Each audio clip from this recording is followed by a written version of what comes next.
Longstanding partner pro guides is a small amount to make, that being new features such as guide videos for pro members every single day, the pro pass now covering all games such as Smash, Fortnite, League, and more, and finally the 24/7 hour coaching program, which is now online. I've been listening to feedback ever since launch, improving their site with tier lists, patch notes, tips, and even more for Ultimate tournaments. Overall, I thank them for their continual support and hope you'll check them out down in the description below. Today I'm going to be talking to you guys about how Pokemon Trainer went from like a high tier character lately to like an OP character that a lot of people are somewhat complaining about, and to one that's actually been getting results finally. Now, if I'm talking a little bit differently, that's because I finally moved up to college. I do have to be a little bit quieter, so sorry about that, but hopefully you guys can enjoy it anyway. And with that all said, hopefully you enjoy this new series, and with that in mind, let's get going.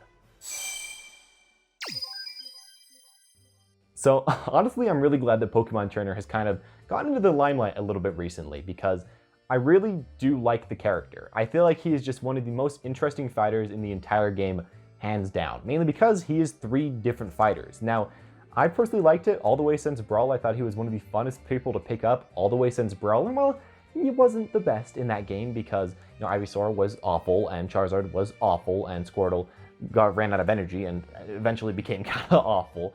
He was still really cool to watch, and he still was a really enjoyable character. And you know, them being removed from the next game, that kind of sucked. Charizard, was all right, but finally being added back, I put a lot of time into this one. I think I really know how this guy has kind of moved and just kind of how his meta has advanced. So with all that in mind, let's talk about Pokemon Trainer and talk about how he went from a high tier for a while all the way to a top tier and where he might go in the future. Okay, so I should mention one thing about Pokemon Trainer, which is that I think ever since release, and even before release, we've always kind of thought that he'd be a pretty good character because he had so many buffs from Brawl. I mean, you could look at so many analysis of this character, and Squirtle just looked way better, way more range, looked a little bit faster. Well, he did seem to lose some kill power, just kind of did better on everything else. Ivysaur, back air looks amazing, forward air amazing, kill confirms that potentially they could do amazing, and those all turned out to also be true. And Charizard, well, he was way better in Smash 4 than Brawl, so we could kind of assume good things about him. And as he got released, well, he showed up. He was pretty darn good. And a lot of people started to pick him up. And one thing that I think that a lot of people forget is that people have been playing Pokemon Trainer very often all across the board for months. And while he has finally started to get a lot of results from top players picking him up and top players finally, doing really, really well with him, he has been like one of the best result-wise characters for a long time, or at least a pretty dang good one, and definitely one of the most played ones. I mean, we've been seeing Pokemon Trainer being played for so long and in so many tournaments, and he's almost always one of the top played ones. It's just kind of a thing to keep in mind. Sure, there might be some more coming in recently because, I mean, yeah, whenever somebody does amazing with somebody new and they're kind of the hype character of the moment, that's kind of how it is. But he has been doing amazing for a long time. Ever since release, he's been pretty dang good. And while people were kind of reliant like 100% on Ivysaur for a long time, at least right now, I mean, he's doing pretty good with all 3. Now, one thing I want to mention about all 3 is that Pokemon Trainer isn't really a character with something that is just 100% game breaking, and that's oftentimes what makes a top tier type character. I use somebody like Joker with Arsene, which is a little dumb, let's be honest, and kill at dumb percents, really good, and generally he's a good character. You have people like Snake with Grenade and all their other tools. Some of those can be pretty dumb, kind of game breaking. But with Pokemon Trainer, you think about it, and especially since Ivysaur got nerfed with all that jank, there's nothing like extremely broken about him. He doesn't have a waft. He doesn't really have anything like that. The broken thing about the character is the fact that you can swap out of your bad matchups. That you can swap when Squirtle can't, get a kill at a certain point. That you can really swap to do kind of whatever you need to do. And while Pokemon Trainer can't become, every single character archetype in the entire game, you can become 3 very unique different ones. If your opponent has hard times hitting small characters, well, you got Squirtle there. If your opponent can't really rush down, Ivysaur's your jam. If you want to dank on your opponent, you got Charizard. Nair into Side B Flare Blitz, spicy.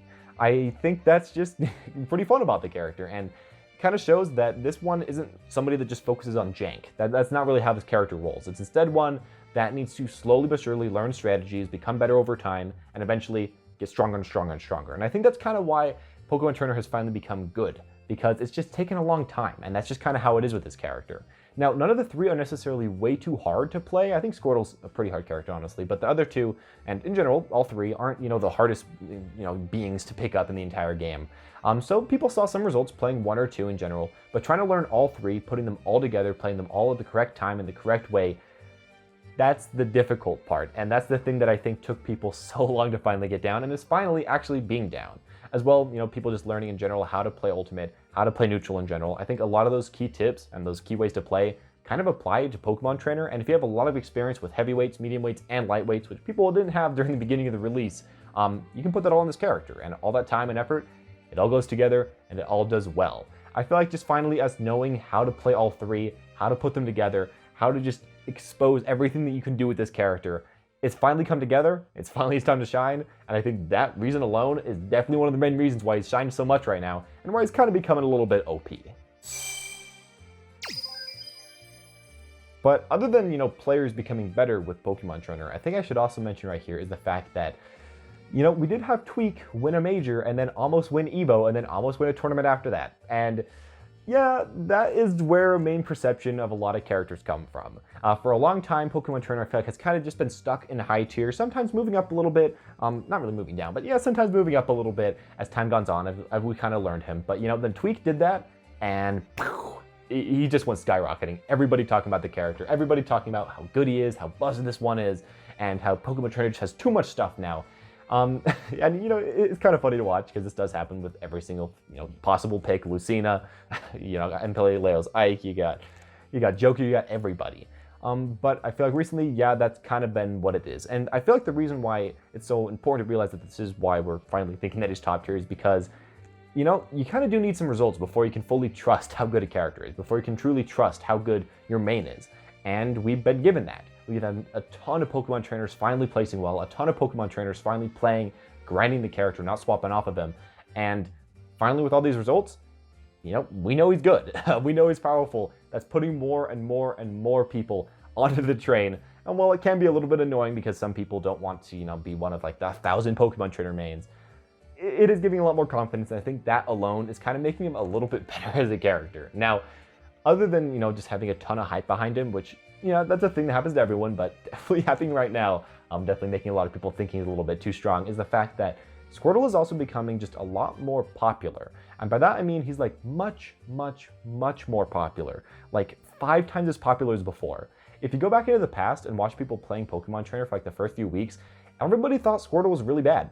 Everybody thought you play Squirtle from 0 to 40% and then Ivysaur for like the rest, unless you really can't get a kill and then you swap to Charizard. And that was kind of the idea with the character. That's what people did.